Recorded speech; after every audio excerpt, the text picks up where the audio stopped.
The life of a leaf is a season. Leaves teach us the necessity of renewal. A leaf falls from the tree when it can no longer do its job. Dr Seuss, from 1954, sends his greetings to the children of Belarus. As you can see, the spine of the book is white, red, white. I've been told in Russian that the word for the spine of the book is koрешок, which means the little root. Let's read for you. On the 9th of August, in the jungle of Nul, in the heat of the day, in the cool of the pool, he was splashing, enjoying the jungle's great joys, when Horton the elephant heard a small voice. So Horton stopped splashing. He looked toward the sound. That's funny, thought Horton. There's no one around.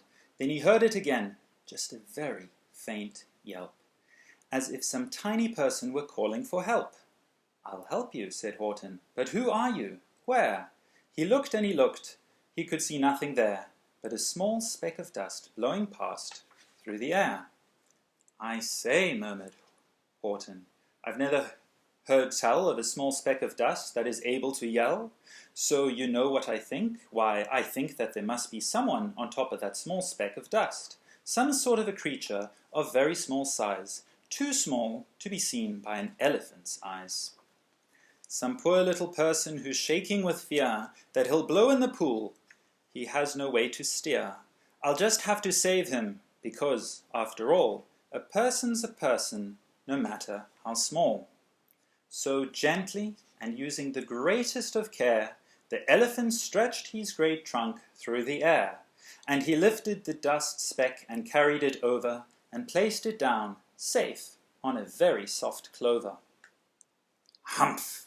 Humphed a voice. 'Twas a sour kangaroo, and the young kangaroo in her pouch said humph too. Why, that speck is as small as the head of a pin. A person on that? Why, there never has been. Believe me, said Horton, I tell you sincerely, my ears are quite keen, and I heard him quite clearly. I know there's a person down there, and what's more, quite likely there's two, even three, even four. Quite likely. A family, for all that we know, a family with children just starting to grow. So please, Horton said, as a favor to me, try not to disturb them. Just please, let them be. I think you're a fool, laughed the sour kangaroo, and the young kangaroo in her pouch said, Me too. You're the biggest blame fool in the jungle of Nul, and the kangaroos plunged in the cool of the pool. What terrible splashing, the elephant frowned. I can't let my very small persons get drowned. I've got to protect them. I'm bigger than they. So he plucked up the clover and hustled away. They snatched Horton's clover. They carried it off to a black-bottomed eagle named Vladikov, a mighty strong eagle of very swift wing, and they said, Will you kindly get rid of this thing? And before the poor elephant even could speak, that eagle flew off with a flower in his beak.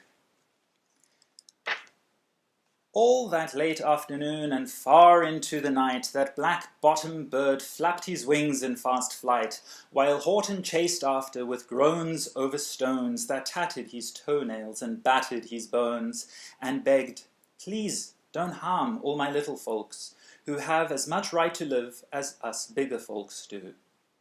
But far, far beyond him that eagle kept flapping, and over his shoulder called back, Quit your yapping. I'll fly the night through, I'm a bird, I don't mind it, and I'll hide this tomorrow where you'll never find it. And at 6:56 the next morning he did it. It sure was a terrible place that he hid it. He let that small clover drop somewhere inside of a great patch of clovers 100 miles wide. Find that, sneered the bird, but I think you will fail. And he left with a flip of his black-bottomed tail. I'll find it, cried Horton. I'll find it or bust. I shall find my friends on my small speck of dust. And clover by clover by clover with care, he picked up and searched them and called, Are you there? But clover by clover by clover he found that the one that he sought for was just not around. And by noon poor old Horton more dead than alive, had picked, searched, and piled up 9,005. Then, on through the afternoon, hour after hour, till he found them at last on the 3,000,000th flower.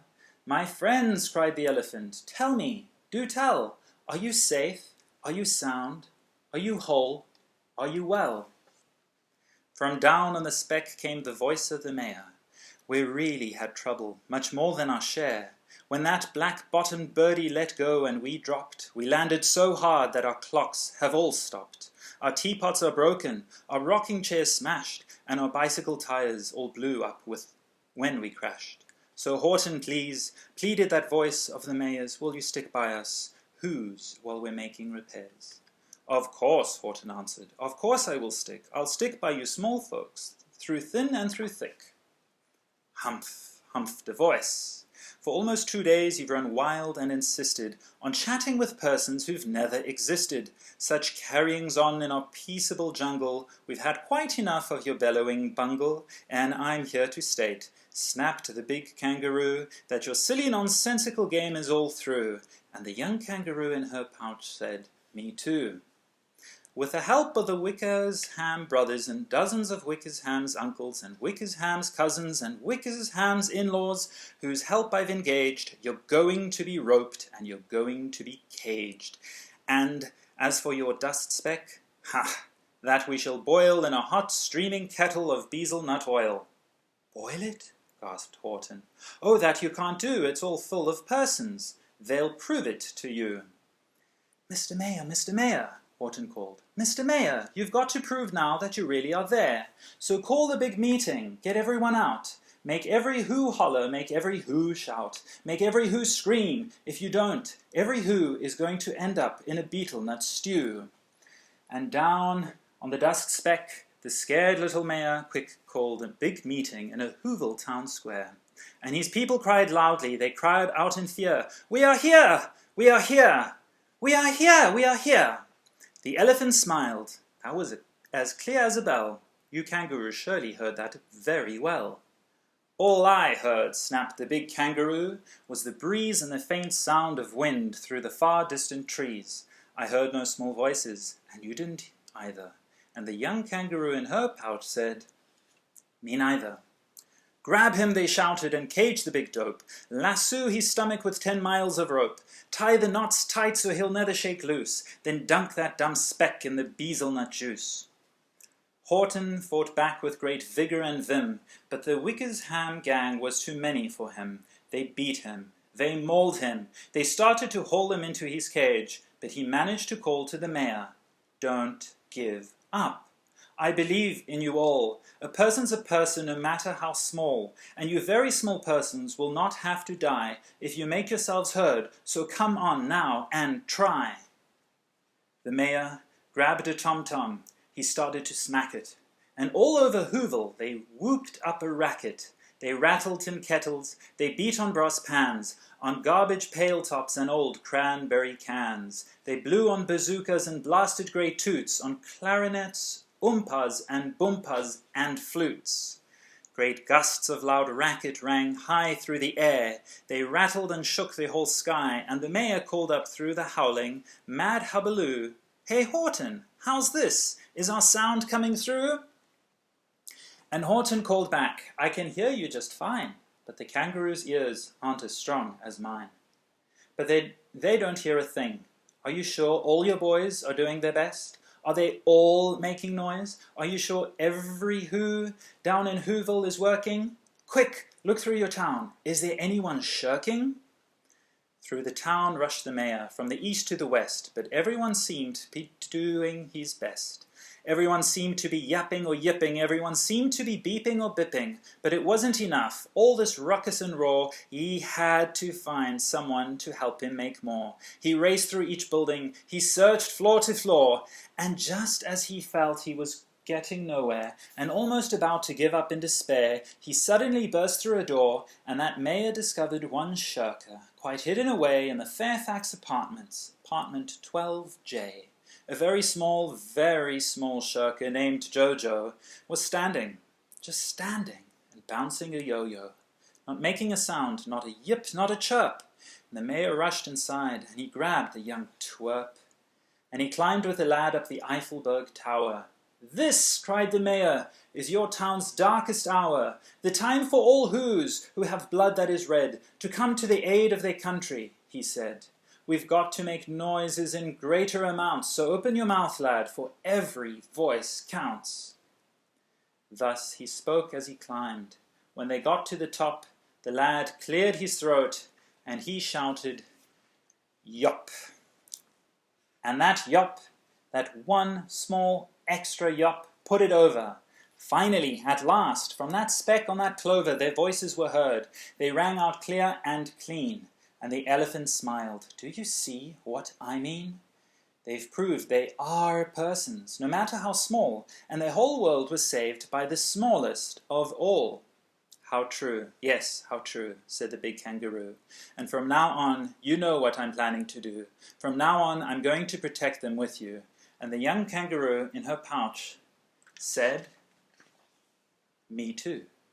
From sun in the summer, from rain when it's fallish, I'm going to protect them, no matter how smallish."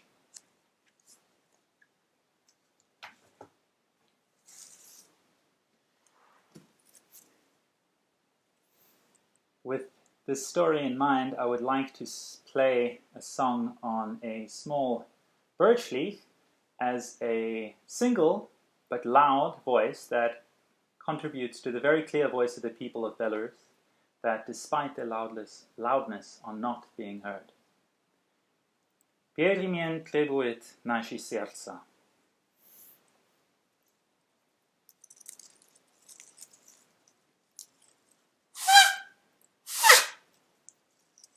This leaf, it's old. It's got to go.